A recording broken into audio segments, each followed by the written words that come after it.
towards the pilot, to your left, you're flying right over the tar pond. That's where the dead ducks were found, at least the ones where somebody was brave enough to report it. We are looking here at the largest source of greenhouse gas emissions of any project in the world.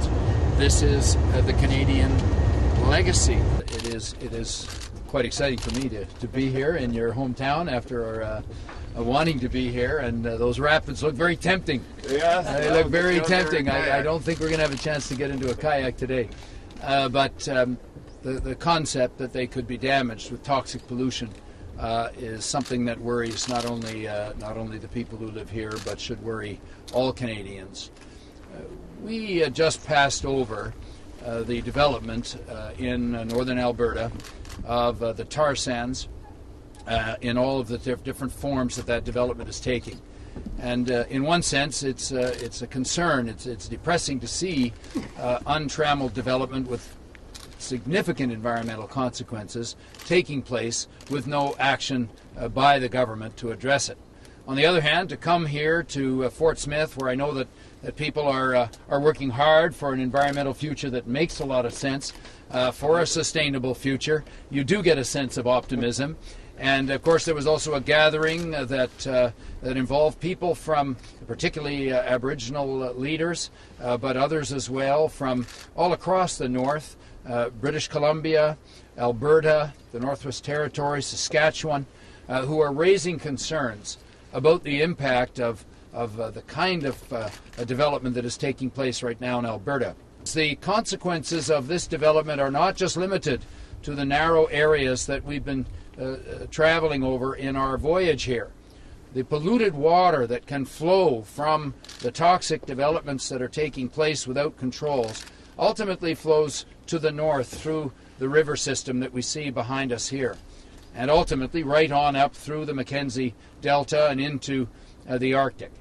And when we see Mr. Harper claim to be standing up for the North and to have a vision for the North, he better start by controlling the pollution and taking action to protect the North from the toxic discharges of his friends in the big oil companies. We see no evidence of his wanting to do that. In fact, to the contrary, even against the advice of his own officials, he fast-tracked the approval for Exxon's Kearl project that we flew over today that will result in a massive exploitation of the tar sands underground and can lead to very damaging consequences to the water systems here, ultimately poisoning the life here in the north. We've already seen the consequences of studies done in the fish populations with various kinds of mutations taking place. I've talked to the Aboriginal leadership, and they're saying that the fishers are seeing things they've never seen before, that they're seeing fish kills on a massive scale, that they're being told they can't eat the food that they've eaten for hundreds of years. We intend to call for, and we have done, a halt to any new approvals of tar sands development approvals until there's a plan in place to address the concerns and the health consequences for the people not only of Fort Chip, but right across the north. And we feel that it's vital to have such a plan in place, because otherwise, what are the next generation of Canadians going to ask us? They're going to say, who was in charge when this mess was created? Who was demonstrating so-called strong leadership when the North was poisoned? And I believe that it's time for the kind of leadership that says we're not going to allow that to happen, because the families of this country want to know that we're going to leave Canada in a state that won't be poisoned for the next generation.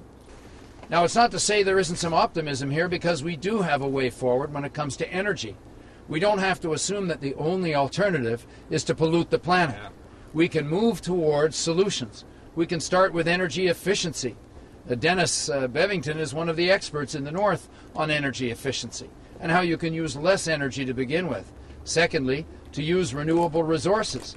He's actually worked, as many Northerners have, and you might find this hard to believe, being this far north, but to use energy from the sun and other renewable sources, which can be a significant part of the solution here and must be. And that's where our efforts as governments must go. And we're going to bring forward the kind of approach to energy and to the economy that is really designed for the 21st century.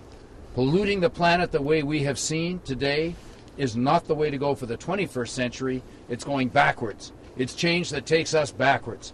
And it's time to implement change that takes us forwards. Merci beaucoup.